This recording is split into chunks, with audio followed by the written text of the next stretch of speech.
आजीनी काष्ट्या आणि कुलू रामोशाकडे सातमाईंच्या जेवण्याखाण्याची सोय केली. माझ्या बाबांनी आणि काकांनी जत्रेला जाण्यासाठी आपापल्या बैलगाड्या तयार केल्या होत्या, तर गावातल्या गाड्यासुद्धा तयार होत्या.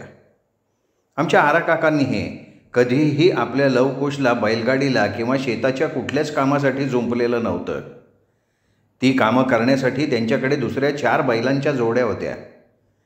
आमच्या लवकुशनं फक्त शर्यतीला जाण्याच्या वेळी आराकाका बैलगाडीला जुंपून शिरगुप्पीला घेऊन जात आणि जिंकलेली ढाल घेऊन परत येत. तसंच आंबेच्या जत्रेला मात्र ते आपल्या बैलगाडीला लवकुशलाच जुंपून नेत आणि आपल्या कुटुंबाबरोबर त्यांनासुद्धा आंबा आईच्या पायावर घालत, आणि ही प्रथा ते दरवर्षी पाळत आलेले होते. त्यावेळी सर्व गावकऱ्यांनी जत्रेला जाण्यासाठी विशेष तयारी केलेली होती. प्रत्येकाच्या बैलगाडीत गुळाची ढेप आणि शेंगाचं पोतं चढवलेलं होतं. आमच्या आयांनी चुरमुऱ्याचे लाडू, गुळाची चिक्की, भाकऱ्या, उसळी, चटण्या, कांदे, मिरच्या, भाकरीचं पीठ, मोड आलेली कडधान्य, हे आणि ते माती मसण सगळं बैलगाड्यात खच्चून भरलेलं होतं. आत्यानी तर 2 मोठे गोडे तेलाचे डबेसुद्धा घेतलेले होते. तसंच प्रत्येक गाडीत वाकळी, गोधड्या, उश्या, कपडे आणि रुमालसुद्धा घेतलेले होते. प्रत्येकाच्या बैलगाडीत पाण्याच्या कळशा ठेवलेल्या होत्या. ॲल्युमिनियमच्या ताटल्या, पेले, मातीची मडकी, तवा, हे सगळं काही घेतलेलं होतं. आमच्या आयांनी दिवाळीत शिवलेले आमचे नवीन कपडे जत्रेत घालण्यासाठी पिशवीत कोंबून घेतले होते, कारण आता आमच्या पाठीशी आबांचा वाडा नव्हता. आम्ही पोरं मात्र खुश होतो. ही सर्व तयारी म्हणजे जणू आम्ही कुठल्या वनभोजनाला निघाल्यासारखं आम्हाला वाटत होतं.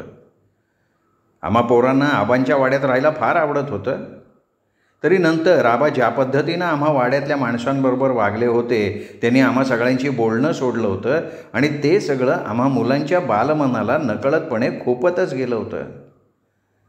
त्यामुळे आता आबांच्या वाड्यात न जाता आपण स्वतंत्रपणे ही जत्रा उपभोगणार, हाच आनंद आमच्या बालमनाला झाला होता. त्यात आमच्या वडीलधाऱ्या माणसांबरोबर उगाच कोणी उद्धटपणे वागलं तर ते आबा असले तरी आमच्या मुलांना पटण्यासारखं नव्हतं ना. या जत्रेत आम्ही पोरं खूप खुश असलो तरी आमचे आत्मा आणि तुकादादा आमच्याबरोबर नाहीत, याचं दुःखसुद्धा आम्हाला झालेलं होतंच की.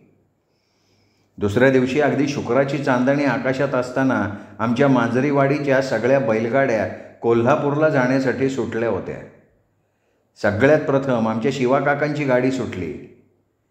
तसं पाहता जेव्हा शिवाकाकांना कळलं होतं की त्यांची गाडी रामदास काका नसल्यामुळे सगळ्यात प्रथम सुटणार आहे, तर त्या 2 दिवसात ते आपली छाती पुढे काढून असे वागत होते की जणू सर्व मांजरीवाडीची जिम्मेदारी त्यांच्यावर आहे. आणि आम्ही सर्वांनीही त्यांचा तो मोठेपणा लक्षात घेऊन त्यांच्या वागण्याकडे दुर्लक्ष केलं. तर आमच्या शिवाकाकांची बैलगाडी सगळ्यात आधी सुटली. त्याच्या पाठोपाठ इतरांच्या गाड्या सुटल्या. त्यात आराकाका, किन्ना काका, सदप्पा काका, दौलती काका, लिंबोण्या काका, राम काका, जैता काका, दाजी काका आणि इतर शेतकऱ्यांच्या बैलगाड्यासुद्धा त्यांच्या पाठोपाठ चालल्या होत्या. आमच्या दाजी काकांची गाडी परसू हाकत होता आणि त्याच्या गाडीत राणी काकूंची सगळी मंडळी बसलेली होती. आता आमच्या या गावच्या जत्रेला जाण्याच्या वेळी मुंगळ्या देखील आपल्या बैलाच्या अंगावर लाल झुली चढवून सगळ्यांना घेऊन आला होता. तेव्हा सदप्पा काका आजीला म्हणाले होते, आये, हा धनगर बघ कसा जत्रेला आलाय, ही जत्रा फक्त गावची आहे. तेव्हा आजी काही बोलण्यापूर्वी आमची आत्या म्हणाली, आये, आता रहीम मास्तर मुसलमान आहेत, ते आपल्या मांजरीवाडीचे सुद्धा नाहीत, तरी ते आपल्या आईला घेऊन श्रद्धेनं अंबाईच्या पायापाशी येतात, नारळ फोडून प्रसाद घेतात. आपण त्यांना कधी काही बोललो आहे का? तसंच मुंगळे आपल्या बायका पोरांना घेऊन आलाय. देवाच्या दारी जायला कुणाला अडवू नये. तेव्हा आमच्या आनंदी आत्याचं बोलणं कौतुकानं ऐकत आजीनी मान हलवली आणि तेव्हा सदप्पा काका म्हणाले, आनंदे, अक्के लाख मोलाचं बोललीस तू आत्ता. आमच्या सर्वांच्या बैलगाड्या रानातून आडवळणानं अगदी सावकाश चालल्या होत्या. त्यामुळे आम्ही पोरं आमच्या गाडीतून उतरून कोणाच्याही गाडीत जाऊन बसत होतो. प्रत्येकाच्या गाडीत गुळाची ठेप आणि शेंगाचं पोतं उघडं ठेवलेलंच होतं. आम्ही पोरं कुणाच्याही बैलगाडीत बसल्यावर तिथे कसला ना कसला खाऊ कुणी ना कुणी आमच्या हातावर ठेवतच होतं. त्यावेळी आम्ही पोरं तो खाऊ आणि ते गुळदाणे चगळत हसत उड्या मारत आमच्या परकराचे फलकारे उडवत ह्या बैलगाड्यातून त्या बैलगाडीत जाऊन बसत होतो. आमचे दुर्वास मुनीचा अवतार असलेले शिवाकाकासुद्धा त्यांना मिळालेल्या पहिल्या बैलगाडीच्या मानामुळे स्वतःवर आणि जगावर खुश होते.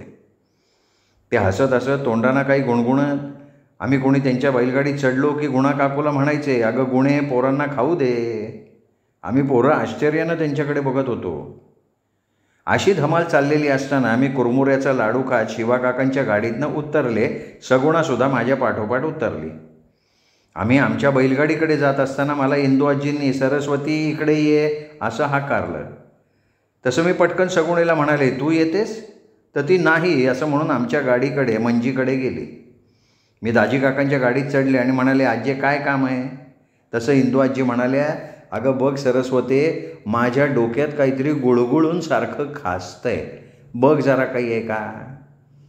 तसं मी इंदू आजीच्या डोकीत बघायला लागले तर मला काही बघताच येईना, कारण इंदू आजीचं डोकं नंदीबाईलासारखं सारखं हालत होतं. म्हणून मी त्यांना म्हणाले, आजी अगं मी तुझ्या डोकीत शोधू कसं, तुझं डोकं तर सारखं हालतंय. इंदू आजी म्हणाल्या, अगं ही मेली बैलगाडीसारखी हालतीये, मग माझ्या म्हातारीचं डोकं स्थिर कसं राहणार? तसं मी हसत राणी काकूंकडे बघितलं तर त्या माझ्याकडे बघत हसत होत्या. लहानगा शंकरही आपले हातपाय उडवत हसत होता, तर अन्नी काका आपल्या हातपाय उडवणाऱ्या पोराकडे घाबरून बघत आपल्या आजीच्या कुशीत शिरत होते. परसूदादा गाडी हाकत होते आणि दाजी काका त्यांच्याबरोबर बसून ख्या ख्या करत खोकत काहीतरी बोलत होते. तसं मी इंदू आजीचं डोकं खाजवत राणी काकूंना म्हणाले, राणी काकू, नारायण, उषा, नली नाही आल्या? तशा त्या म्हणाल्या, नाही ग सरस्वती, नारायणाला गोवर आलाय म्हणून माझ्या माहेरचं कोणी आलंच नाही बघ. इंदू आजी म्हणाल्या, सरस्वती आता पुरे. राणी, जरा त्या डब्यातल्या 2 पुरणपोळ्या सरस्वतीला दे बघू. आणि सरस्वती, आता पुरणपोळ्या सुक्याच खा. आता तुपाचा डबा उघडला तर या गाडीच्या धक्क्यामुळे डब्यातलं तूप हिंदकळणार. मग मी म्हणाले, इंदू आजी, मला सुक्या पुरणपोळ्या खायला आवडतात. राणी काकूंनी माझ्या हातात 2 पुरणपोळ्या दिल्या. मी त्या खात असताना इंदू आजी म्हणाल्या, सरस्वती, हा अन्नी तो शंकर खेळायला लागला ना की असा घाबरतो. चल, मी आनंदीच्या बैलगाडीत त्याला घेऊन जाते. अरे दाज्या, बैलगाडी थांबव, मी आंबाच्या गाडीत जरा अन्नीला घेऊन बसते. तेव्हा परश्या, तू जरा अन्नीला उचलून आंबाच्या गाडीत बसव. त्यांच्या या सगळ्या धावपळीत मी पुरणाच्या पोळ्या खात खात आमच्या बैलगाडीत जाऊन सगुणेबरोबर बसले होते. तेव्हा मुंगळ्याची गाडी आमच्या गाडीच्या शेजारनं चालली होती. त्याच्या खिल्लारी बैलांच्या अंगावर लाल झुली, गळ्यात घोंगरमाळा घातल्या होत्या. बैलगाडीत बस्त्या, तानी, रुही, रामश्या आणि मुंगळ्या नटून थटून बसले होते. तर बस्त्या बैलगाडी चालवत होता, पण धर्म्या काही आलेला नव्हता. कदाचित तो धनाचा हांडा सांभाळत वाड्यात राहिलेला असावा. आमचे रहीम मास्तर आपल्या म्हाताऱ्या आईसह सदप्पा काकांच्या बैलगाडीत बसले होते. तेवढ्यात त्यांच्या आईनं इंदू आजींना माझ्या आजीच्या गाडीत बसताना बघितलं. तशा त्यासुद्धा उठून आजीच्या बैलगाडीत येऊन बसल्या. तेव्हा त्यांना बसवायला आलेल्या मास्तरांच्या हातात आत्यानं गोड शिरा पानातनं दिला होता. हा असा आमचा खात पीत हसत खेळत प्रवास सुरू झालेला होता. आमच्या खालच्या माळ्याच्या उतरणीला एक मोठे वशाभाऊचं तंबाखूचं शेत लागत होतं. ते शेत ओलांडलं की सवाष्णीचा पिंपळ लागायचा. नंतर त्या सवाष्णीच्या पिंपळापासून आराकाकांच्या शेताची हद्द सुरू व्हायची. ती हद्द आमच्या आराकाका, लिंबोणी काका आणि रामकाकांच्या शेताजवळ संपत होती. आता माझ्या मताप्रमाणे माणसात समाधानाचे अनेक प्रकार असतात. काही माणसं अल्पसमाधानी असतात, तर काही माणसं काही जवळ नसलं तरी आपल्या समाधानी वृत्तीमुळे समाधानी असतात. तर काही माणसं त्यांच्याजवळ सर्व काही असूनसुद्धा असमाधानी असतात. तर काही माणसं दुसऱ्याकडे जे आहे ते आपल्याकडे नाही ह्याचा विचार करून आपलं असलेलं समाधान घालवून बसतात. पण आमच्या आराकाका आमच्या संपूर्ण माजरीवाडीतले एक अत्यंत समाधानी आणि सुखी शेतकरी होते. आपण बरं की आपलं काम बरं ह्या वृत्तीचे ते होते. ते कधीही कुणाच्या भानगडीत पडत नसत. त्या उलट आमचे किन्ना काका, ते महाउचापतीचे. कुणाच्या नसत्या भानगडीत उगाच नाक खुपसण्याची त्यांची सवय त्यांनी आपल्या आईकडनं घेतली होती. त्यांचे कावत्या मावत्यासुद्धा आपल्या वडिलांच्या आणि आजीच्या वळणावर गेले होते. आता आमच्या आराकाकांना एक सवय होती. ते गावात कुणाकडे काही कार्य असलं आणि त्यांना आमंत्रण असलं तर ते कधीच कुणाच्या वाड्यात त्या कार्यासाठी जात नसत. फक्त त्याला आमचा सातमाईंचा वाडा अपवाद. ते फक्त आमच्या वाड्यात जेव्हा गावबैठक असायची त्या गावबैठकीला कधी येत नसत. पण आमच्या वाड्यात सातमाईंचं आणि झपाट्याचं जावजेवण असेल किंवा अन्य काही धार्मिक कार्य असेल तर अगदी आवर्जून सहकुटुंब येऊन त्या कार्याच्या कामाला आपला हातभार लावत असत. आराकाकांची ही सवय आजीला माहिती होती, तरी तिला वाटत असे आराकाका मांजरीवाडीतल्या इतर शेधन शेतकऱ्यांसारखी प्रतिष्ठित व्यक्ती आहे, तर त्यांनीसुद्धा गाव गोंधळात यायला पाहिजे. आपलं मत देऊन गावाच्या घडामोडीत त्यांनी सहभागी व्हायला पाहिजे, कारण गाव सांभाळायला 4 हात आणि 4 डोकी लागतात. पण त्यांना कितीही सांगितलं तरी ते गाव बैठकीला येत नसत आणि त्याबद्दल आजी त्यांना काही बोलली की ते प्रसन्नपणे हसून म्हणत, "आये, तू म्हणतेस मी गाव बैठकीला येत नाही म्हणजे मी गावाला धरून नाही, तर तसं काही नाही आहे. मी गावाला, तुला आणि सातमाईंना धरून आहे. आये, खरं सांगू का, मी तुझ्या आणि सातमाईंच्या कृपेनं खूप सुखात असताना दुसऱ्याच्या नसत्या भानगडी माझ्या टोकीवर घेऊन उगाच माझ्या सुखाचे 4 क्षण वाया का घालवू? आणि गाव सांभाळायला तू रामदास आहात. तुम्ही असताना तुझ्या गावात काही विपरीत घडणार नाही याची मला खात्री आहे."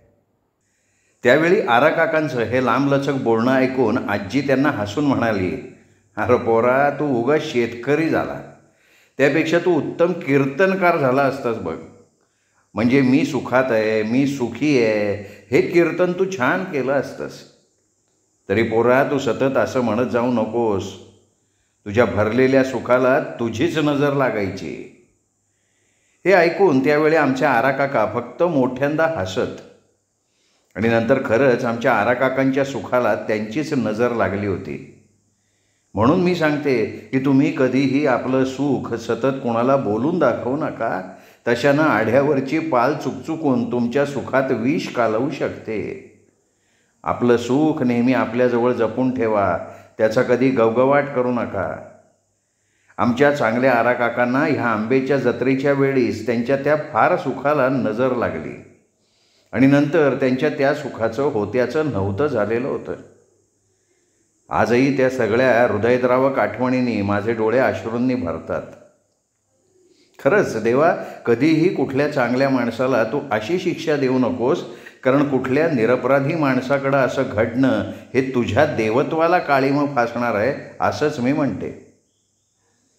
आमची आजी, आनंदी आत्या, इंदू आजी, अन्नी, कांता आजी आणि रहीम मास्तरांची आई आमच्या विठ्ठल काकांच्या गाडीत बसले होते, तर आमच्या कमळी काकू आपल्या यमी चिंगीला घेऊन आपल्याच वडिलांच्या म्हणजे दौलती काकांच्या बैलगाडीत आपल्या आईबरोबर बसलेल्या होत्या. त्या सगळ्यांच्या गावगप्पा चालू होत्या. तेव्हा माझी आजी इंदू आजींना म्हणाली, "इंदू, आमच्या अन्नीला राणीसारखी फार चांगली पत्नी मिळाली बघ. पण काय ग, तिच्या माहेरचं कोणी जत्रेला आलं नाही." तेव्हा इंदू आजी म्हणाल्या, "अगं, स्वतः दाजा आणि परसू त्यांना जत्रेचं निमंत्रण द्यायला गेले होते, पण त्यांच्या नारायणाला गोवर आल्यामुळे आमच्या शंकऱ्यासाठी ते कोणी आले नाहीत. नाहीतरी गोवर संसर्गजन्य आहे ना."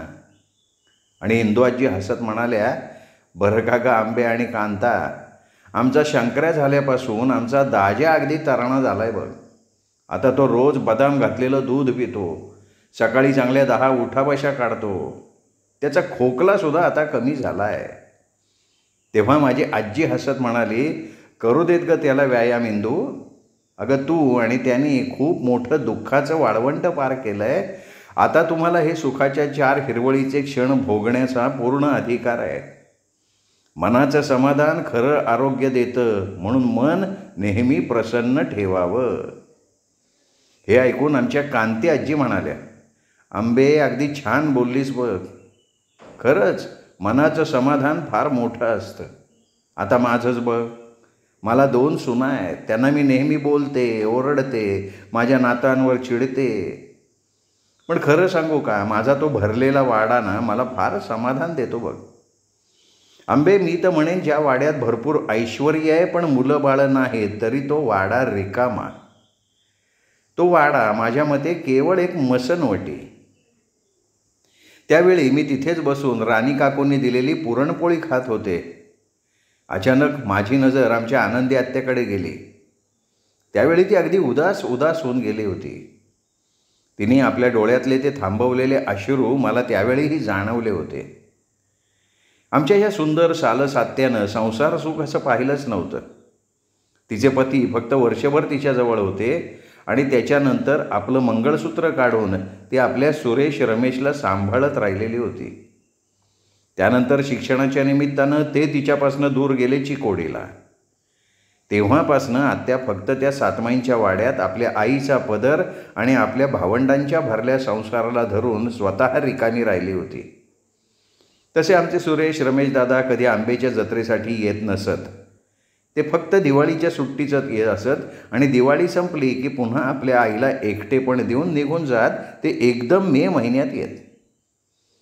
म्हणजे या नाही तर त्या कारणासाठी आमची आनंदी आत्या एकटीच आपल्या आईला धरून उभी होती. आणि जेव्हा आमच्या कांती आजी म्हणाल्या की रिकामा वाडा मसनवटी असते, तेव्हा तिने आपली मान खाली घातली. खरंच तिचं अख्खं आयुष्य, तिचं यौवन सगळं एक मसनवटी होऊन गेलं होतं. मला आत्याची त्या क्षणी फार दया आली होती. मी चटकन उठून आत्याजवळ बसत म्हणाले, आत्या त्या तिकडे सरक जरा, त्यांना बसू देत बोलत. तू मला एक छान गोष्ट सांग, नाहीतर आपण गावाच्या नावाच्या भेंडी लावून खेळूयात का? तसं आत्या आपले डोळे हलकेच पदरानं पुसून म्हणाली, ऐक सरस्वते, गोष्ट अगदी साधी आहे. एका घरट्यात एक चिमणा चिमणी आपल्या 2 पिलांसह राहत होते. पावसाळ्याचे दिवस होते. चिमणी आपल्या पिलांना पंखाखाली घट्ट धरून पावसाचं थैमान घाबरून बघत होती. तिचा चिमणा बाजूला फांदीवर बसला होता. थोड्या वेळानं पाऊस जरा कमी झाला आणि ती पिलं आईच्या पंखाआडून भुकेसाठी चिवचिवायला लागली. तसा चिमणा त्यांना काही अन्न आणण्यासाठी दूर उडून गेला. तो नंतर सरस्वते परत आलाच नाही ग. आणि आत्या एवढं सांगून एकदम रडायलाच लागली. तसं इंदू आजी, कांता आजी आणि माझी आजी, अगं आनंदे काय झालं ग असं विचारायला लागल्या. तेव्हा मलाच एवढा वैताग आला की मी सरळ त्या बैलगाडीतनं खाली उतरून आमच्या गाडीत माझ्या आईजवळ जाऊन बसले होते. तेव्हा माझं उतरलेलं तोंड बघून माझी आई मला म्हणाली, सरस्वते अगं काय झालं आहे बाळा, तुझं तोंड असं उतरलं आहे का? आणि मी आईच्या कुशीत तोंड खुपसून रडत म्हणाले, आई खरंच सांग, मी वाईट आहे का गं? बघ माझ्यामुळे आपल्या इरली काकू रडत राहिल्या तर आत्ता मी आत्याला रडवून आले. तसं माझ्या आईने मला सगळं विचारल्यानंतर माझं तोंड उचलून माझे डोळे आपल्या पदरानं पुसत आई मला म्हणाली, ते आजसुद्धा माझ्या अंतःकरणात अगदी खोलवर रुतून राहिलं आहे. त्यावेळी ती मला हलकेच म्हणाली, बाळे, ज्या मुलीचे डोळे सुंदर आणि भावपूर्ण असतात आणि जिचं हसणं सुमधुर आणि छान असतं, ती मुलगी सद्गुणी आणि चांगल्या वृत्तीचीच असते. सरस्वती, या दोन्ही गोष्टी तुझ्याजवळ आहेत म्हणून कधी कुणी तुझ्यामुळे रडू शकणार नाही. हे बघ बाळा, इरली काकू रडतात ते आपल्या कर्मामुळे आणि आत्या रडली ती आपल्या गत आयुष्याच्या आठवणीमुळे. या तुझा कुठे काहीही समावेश नाही आहे. त्यावेळी माझ्या आईचं ते छान बोलणं ऐकून मला इतकं बरं वाटलं होतं म्हणून सांगू. माझ्या बालमनावरचं ते अपराधीपणाचं ओझं क्षणात उतरलं होतं. नंतर मला आईने दिलेले गुळदाणे खाता खाता मला ते व्याकुळ करणारे सगळे क्षण मी त्या क्षणी त्या गुळदाण्याबरोबर खाऊन टाकलेले होते. आमच्या कांता आजी माझ्या आजीच्या बैलगाडीत बसायला गेल्या तेव्हा दुमी आणि गंगी काकू दाजी काकांच्या बैलगाडीत राणी काकूंजवळ बसायला आल्या. तेव्हा दाजी काकांनी जोरात कावत्या मावत्याला हाक मारून आपल्या बैलगाडीजवळ बोलवलं आणि म्हणाले, अरे पोरांनो, जरा बैलाचा कासरा धरा, आमच्या परसूला काही खाऊन घेऊ दे. तसे कावत्या मावत्या खुशीनं त्या बैलगाडीत चढले होते आणि परसू आत राणीजवळ सरकला. त्यांनी शंकरला उचलून आपल्याजवळ घेतलं. तेव्हा राणी काकू भाकरीचं गाठोडं सोडत दुमी आणि गंगू काकूंना म्हणाल्या, अक्का तुम्ही काही खाणार का? तशा त्या म्हणाल्या, आम्हाला काही नको बाई, तू त्याला वाढ. इकडे राणी काकूंनी परसूला भाकरी, उसळ, दही वाढलं आणि म्हणाली, नंतर पुरणपोळ्या खा. तेव्हा आमच्या दुमी काकू राणी काकूंना म्हणाल्या, अगं राणी, तू त्या मुंगळ्याला ओळखतेस का? हे ऐकल्याबरोबर परसूनी आणि राणी काकूंनी दुमी काकूकडे एकदम दचकून बघितलं तेव्हा राणी काकू म्हणाल्या, छेव दुमी अक्का, मी कशी त्या धनगराला ओळखेन. परंतु त्यावेळी राणी काकूंना कळलं ह्या दोघी मुंगळ्याबद्दल विचारायला आल्यात. तेव्हा खरं तर राणी काकूंना त्यांचा राग आला होता, पण त्या काही बोलल्या नाहीत. तसं दुमी काकू म्हणाल्या, अगं राणी, हा कोण कुठला धनगर इथे आला आणि आपल्या नावाप्रमाणे मुंगळ्यासारखा इथे चिकटून बसलाय. अगं पूर्वी आमच्या वाड्यात हा भाकऱ्या न्यायला यायचा, तरी नंतर आईनं त्याला हाकलून लावलं. हे बघ राणी, तो माणूस चांगला नाही, तू का गं त्याला आपला भाऊ मानलंस. तसं राणी काकू आपल्या परसूकडे आणि शंकरकडे बघत म्हणाल्या, अक्के, मी फक्त स्वप्नामुळे माझ्या शंकरच्या रक्षणासाठी त्याला माझा भाऊ मानलंय, तरी आमची आय त्याला कधी आमच्या अंगणात पाऊल घालून देणार नाही. नंतर तिथे मुंगळ्या, त्याची श्रीमंती याबद्दल चर्चा चालू झाली. तेव्हा खरं तर राणी काकूंना ते अगदी बोलणं नको नकोसं झालेलं होतं. असं तिथे प्रत्येकाच्या बैलगाडीत काही ना काही चालू होतं. नंतर जंगल पार केल्यानंतर आमच्या सगळ्यांच्या बैलगाड्या शेवटी एकदाच्या त्या सरळसोट डांबरी रस्त्याला लागल्या होत्या. तिथे सगळ्या गाड्या थोडा वेळ थांबल्या आणि आम्ही सगळ्यांनी अगदी मिळून मिसळून तिथे थांबून भाकऱ्या खाल्ल्या होत्या. तेव्हा मुंगळ्या आणि बस्त्यानंही आमच्या गावाबरोबर बसून भाकऱ्या खाल्ल्या. त्यावेळी आरा काकांनी रहीम मास्तरांना अगदी आपल्या जवळ बसवून भाकर खाऊ घातली होती. त्यावेळी आम्ही पोरं मात्र आमच्या आयांच्या हाकांना न जुमानता हातात भाकरी घेऊन इथे तिथे हुंदडत भाकरी खात होतो. आमच्या सगळ्यांच्या भाकरी खाण्याअगोदर बैलांना चारा पाणी ठेवून त्यांना विश्रांती देण्यात आली होती. साधारण 10 वाजता उदे उदे आंबे करत आमच्या बैलगाड्या कोल्हापूरच्या दिशेनं वळल्या. तेव्हा आजूबाजूच्या गावाच्या बैलगाड्या आम्हाला येऊन मिळाल्या होत्या. त्यावेळी आजीला अचानक आपल्या रामदासची, इरली, आत्मा, तुकाची फार आठवण आली होती. थोड्याच वेळानं सांजवलं होतं. आमच्या सगळ्या बैलगाड्यांची ती लांब लचक रांग आता बैलांच्या गळ्यातल्या घंटांचा किणकिण आवाज करत या गर्द अंधारात शिरून विलीन होत होती. तेव्हा तो गाडीखालच्या कंदिलाचा मंद प्रकाश अंधार गिळून टाकत होता. माझ्या आजीला त्या कंदिलाच्या मंद उजेडात अचानक आमच्या सखारामची आठवण आली होती. त्या देखण्या पोराच्या जाण्यानं तिचा भक्कम वाडा दुभंगून गेला होता. देवा, तो जाण्यापूर्वी त्याची ह्या जत्रेला जाणाऱ्या प्रवासात नुसती लुडबुड चालू असे. प्रत्येकाच्या बैलगाडीत बसायचा त्याचा अट्टाहास आत्या त्याला उचलून प्रत्येकाच्या बैलगाडीत बसून पुरवत होती. आमचे आरा काकासुद्धा त्याला आपल्या मांडीवर बसून लवकुशचा कासरा त्याच्या हातात देत असत. पण नंतर या प्रवासात सखा कधीच नव्हता. तिचा रामदास, इरली, आत्मा, तुक्का कोणी नव्हतं. तरुण आनंदी आता विधवेचं रूप धारण करून या जत्रेला आपल्या कुटुंबाला हरवून एकटीच त्या आंबाचा पदर मागण्यास जात होती. आणि आजीला वाटलं की तिच्या त्या जाण्याला काही अर्थ आहे का. नंतर आजीला अचानक वाटलं आपल्या त्या वाड्यात आता फक्त इरलीचं रडणं पडणं चालू असताना आंबाच्या रक्षणाचा पदर आपण कुणासाठी मागायला जातोय. तिचा तो भरलेला हसता खेळता वाडा तर आता भूकंप झाल्याप्रमाणे दुभंगून गेला होता. आणि इतकं सगळं होऊन सुद्धा सातमाई म्हणत होत्या की सखाराम परत येणार आहे. मग कधी, कुठल्या रूपात येणार आहे. तेव्हा माझ्या आजीला असंही वाटलं, जर सातमाई सखाला परत आणणार आहे तर त्यांनी त्याला नेलं कशाला. आणि त्या सर्वांचा सखा जरी कुणाच्या पोटी जन्मला तरी तिच्या रिकाम्या कुशीच्या इरलीचं काय. का ती आपल्या स्वतःच्या सखासाठी मरेपर्यंत रडत पडत राहणार. हे सगळं काय चाललंय. आजीला या विचारांनी एकदम चक्कर आल्यासारखं झालं होतं.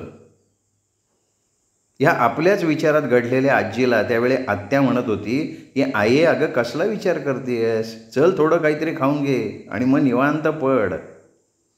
तेव्हा माझी छाती दाटलेली आजी आत्याला हलकेच म्हणाली, नको ग आनंदे, मला काही खावंसं वाटत नाही आहे, तू इंदूला आणि कांताला वाढ. तसं आत्याला जाणवलं की आपल्या आईला सखाची आठवण आली आहे आणि आता ती काही खाणार नाही. आत्यानं काही न बोलता इंदू आजी, कांता आजी आणि रहीम मास्तरच्या आईला वाढायला लागली. आत्याचं वाढून झाल्यावर इंदू आजी म्हणाल्या, अगं आनंदे, तू सुद्धा घे वाढून. तसं आजीकडे बघत आत्या म्हणाली, इंदू आहे, तुम्ही जेवून घ्या, मी आय जेवीन ना तेव्हा बघ जेवीन. त्याबरोबर आजी म्हणाली, आनंदी वाढ मला जरासं. ते ऐकून माझी आत्या मात्र हसली. आमचे आरा काका आंब्याच्या जत्रेला जाताना आपल्या बैलगाडीला लवकुशला जुंपून सीता काकू आणि गौरीबरोबर लवकुशला आंबा आईच्या पायावर घालत. खरं तर त्यावेळी तिथल्या मंदिरात विलक्षण गर्दी असे. अगदी देवळाबाहेरसुद्धा लांबच लांब रांगा लागलेल्या असत. तरी तिथल्या मंदिराच्या भटजींना आरा काकांची आपल्या लवकुशवरची माया माहिती असल्यामुळे आणि नेहमी शिरगुप्पीच्या शर्यतीत जिंकणाऱ्या त्या बैलांचं कौतुक वाटत असल्यामुळे त्या प्रचंड गर्दीतसुद्धा ते लवकुशला आंबाच्या पायाजवळ घेत असत. त्यांना आंबाच्या पायावर घालून अगदी हळदी कुंकू लावून ओवाळत आणि आमचे लवकुशसुद्धा अगदी शहाण्या बाळासारखे खाली माना घालून ओवाळून घेत. आमचे लवकुश हे प्रथमच असे बैल होते की ते आंबाच्या देवळात आंबाच्या पायाखाली उभं राहून निमूटपणे ओवाळून घेत. तेव्हा मंदिरातले सगळे जत्रेकरूसुद्धा ते दृश्य अगदी भारावून बघत असत. श्रोते हो, दीपक रेगे कथाकथन चॅनलवर तुम्ही ऐकताय सौ आयडा बॅरेटो लिखित सातमाईंचं रान या कादंबरीचा दुसरा भाग, अर्थात सीझन 2. आज या प्रकरणाचा हा भाग इथेच संपला. या प्रकरणाचा उर्वरित भाग ऐकण्यासाठी उद्या पुन्हा भेटूयात दीपक रेगे कथाकथन चॅनलवर. तोपर्यंत नमस्कार श्रोते हो.